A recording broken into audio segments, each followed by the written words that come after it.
Shalom Bapak Ibu Saudara-saudara yang dikasihi oleh Tuhan kita Yesus Kristus. Saat ini saya berada di puncak Fanggasgu di Kota Jayapura. Bapak Ibu kalau berada di sini sangat indah, soalnya di sini kita dimanjakan dengan pemandangan gunung dan lautan. Bapak Ibu bisa lihat di belakang saya ini terdapat gunung-gunung. Keindahan gunung-gunung ini membuat saya teringat akan satu kebenaran firman Tuhan yang terambil dalam Mazmur 121 ayatnya yang pertama dan seterusnya yang berkata demikian. Aku melayangkan mataku ke gunung-gunung, dari manakah akan datang pertolonganku? Pertolonganku ialah dari Tuhan yang menjadikan langit dan bumi. Bapak Ibu, Mazmur Daud berkata bahwa aku melayangkan mataku ke gunung-gunung, dari manakah akan datang pertolonganku? Mazmur Daud bukan berbicara tentang gunung-gunung yang saat ini Bapak Ibu bisa lihat di belakang saya, gunung-gunung yang megah, yang besar.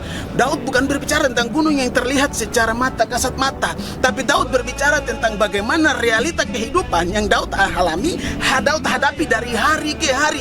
Ada banyak realita kehidupan yang Tuhan izinkan sebagai gunung-gunung dalam setiap kehidupan kita orang percaya. Bapak Ibu, Tuhan tidak menjanjikan Anda tidak akan melewati gunung-gunung, bahwa dalam kehidupan orang yang percaya kita akan diizinkan Tuhan untuk menghadapi dan melewati gunung-gunung pencobaan, gunung-gunung masalah, gunung-gunung tantangan yang sebenarnya menjadi realita dalam kehidupan kita. Yang menjadi persoalan bagaimana cara pandang kehidupan kita orang percaya ketika menghadapi atau melewati gunung-gunung itu. Daud berkata dalam Mazmur 121 ayat yang pertama bahwa aku melayangkan mataku ke gunung-gunung, dari manakah akan datang pertolonganku. Ketika Daud menghadapi gunung-gunung pencobaan, ketika Daud menghadapi gunung-gunung masalah, Daud tidak memalingkan wajahnya dari gunung-gunung itu, tapi Daud berdiri dan memandang gunung-gunung masalah, gunung-gunung tantangan, beban pergumulan, dan Daud berkata bahwa pertolonganku ialah berasal daripada Tuhan. Dengan secara langsung Daud mengakui bahwa sumber pertolongan berasal daripada Tuhan, pencipta langit dan bumi. Daud punya tentara yang gagah perkasa, Daud pandai membuat strategi perang, Daud kuat dalam berperang, Daud bunuh berlaksa-laksa. Tapi Daud tidak mengakui segalanya. Daud mengakui bahwa keberhasilan dia, pertolongan dia datang daripada Tuhan. Daud punya kereta kuda yang dahsyat, Daud punya anak-anak buah yang pandai berperang, tapi Daud tidak mengakui itu.